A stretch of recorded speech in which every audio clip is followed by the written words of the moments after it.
Hello everyone, I am Pagan Das. So with the new Jumpstart Horizons releasing on Magic Arena, I wanted to go ahead and build one of my favorite modern decks, Merfolk. Um, with the new Jumpstart set coming out, you had a bunch of Merfolk releasing, specifically Master of the Pearl Trident, which is a big lord in the modern list.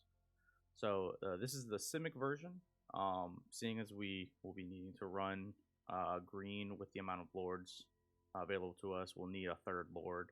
So we'll be using Mistbinder specifically.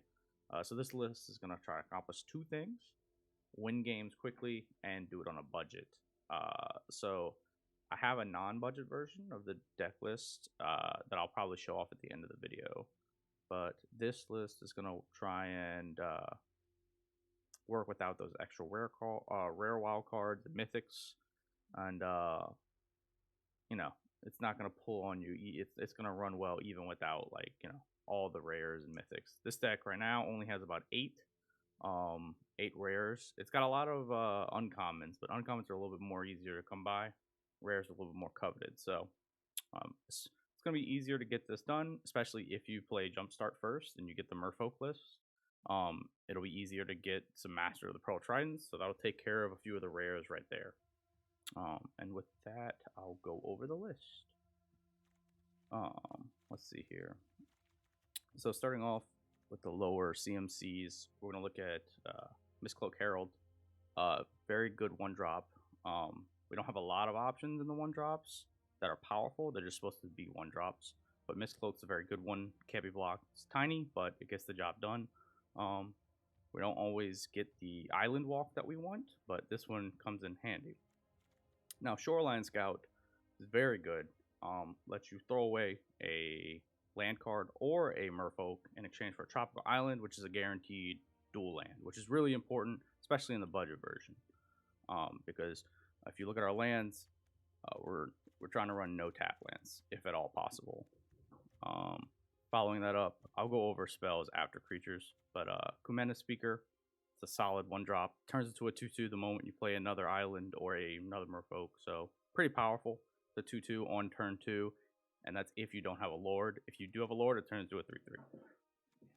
Silvergill Adept, just great card. It's card draw. Almost always you're gonna never hard cast this for the extra 3. You're gonna reveal Merfolk and get to draw a card on top of it. Decent body, just another body we need in the deck itself. Master of the Pearl Trident. This one's super important. This one is what you get from Jumpstart Historic. Jumpstart Horizons. But okay, so this one specifically, you're gonna want to try and get from the packs themselves. That'll save you some wild cards.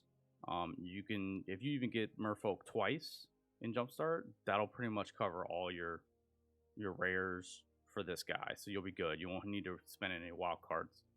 Branchwalker, and he is a lord, and he gives that island walk, so super important. We're running 12 lords. That's kind of like the threshold that you need to hit to really be effective with this type of deck.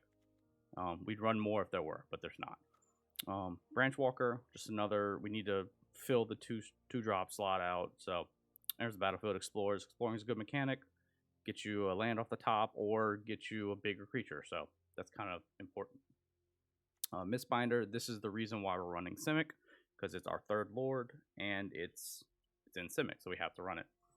And a lot of the Simic cards, or not Simic cards, but a lot of the green Merfolk are actually okay. Branchwalker and Kumena Speaker specifically are pretty good. And then our third lord, Merrow Reejerey, really powerful. This is best card in the deck. The lord, the 2/2 lord, but more importantly, every time you cast a Merfolk, you can tap or untap a target permanent, meaning your opponents. So if you need to tap down blockers, or what I like to do is on turn 4, you can get an insane amount of cards out of it. You can play 2 to 3, maybe even depending on what's in your hand, 2 to 3, maybe 4 Merfolk on one turn with a Merrow Reejerey out, because you're playing, untapping, and it's gas. It's really good. Now, the budget version of this deck, has these two cards in it specifically. Because you don't have the mythics, I would run these. If for some odd reason you don't get the mythic legendary from the Merfolk's Jumpstart with Master Pearl Trident, run these. You should have them though if you're getting it. But otherwise, run these guys. Bloodline Pretender, you choose Merfolk, enters the battlefield. Every time you cast, or excuse me, every time another one enters the battlefield, it'll get a +1/+1 counter. So really good. It'll just get bigger the more you play it, and it counts as it's a changeling, so it counts as a Merfolk, and it'll get bigger with your lords. Faceless Agent, it's a little bit lower on the body, which is fine because you're getting another card out of it, which this card is going to help with card draw because realistically we're running a lot of creatures, not a lot of card draw, especially the budget version because you're not running Collected Company.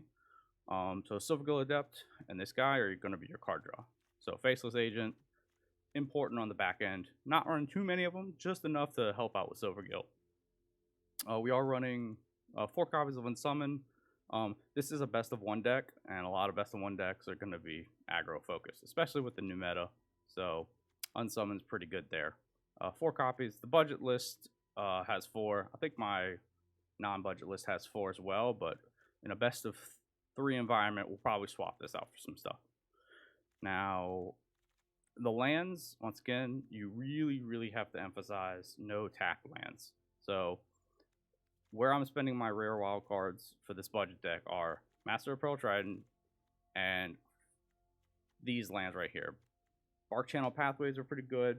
I'm only running 2 because I want to keep it budget. But Breeding Pool, you want 4 of them. You want to be able to hit, as many untapped lands as possible. Plus, you want the ability to tap for both. A lot of times, if you're just running islands and forests, you're going to come with more forests when you really need a lot more islands, specifically for Master because he takes up 2. But that's where I'd spend the rares right there, at least on the budget list. Your lands are going to be really important, especially in Historic. It's a fast format. You really need non-tap lands in Historic. So that's where I'd throw mine. So to show off the non-budget list, let's save and exit that. Non-budget list, very similar. The only thing we're really differentiating on is this 3-drop spot. So we're running a Kumena Tyrant of Araska and Civilin of Sea and Sky. Basically just 2 mythics. You can run more of these if you want. I decided against it and ran Coco instead. Realistically, you could probably drop these 2 and run full 4 Coco if you want, and it would probably be just as good. But my list, I want a little bit of utility, so I run 2 of them and 2 Coco.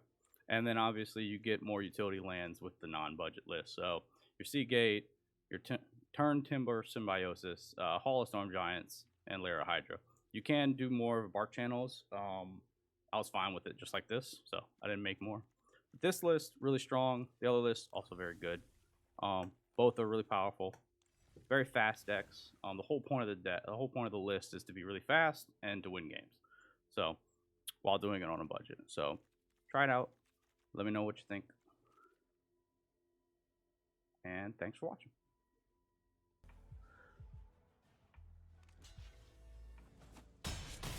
Reejerey's too damn good. I love that this isn't a rare also. The fact that that's not a rare makes this deck a lot cheaper to build.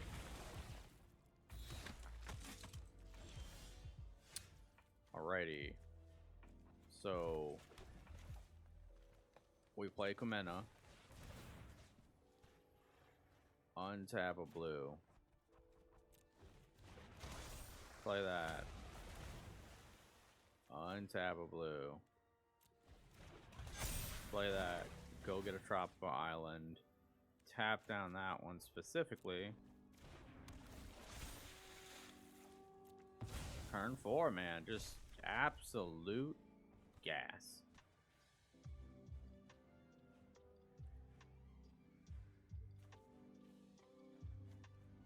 I mean, yeah, just going in.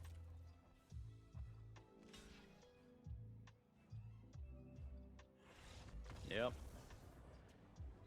Good times. Good times.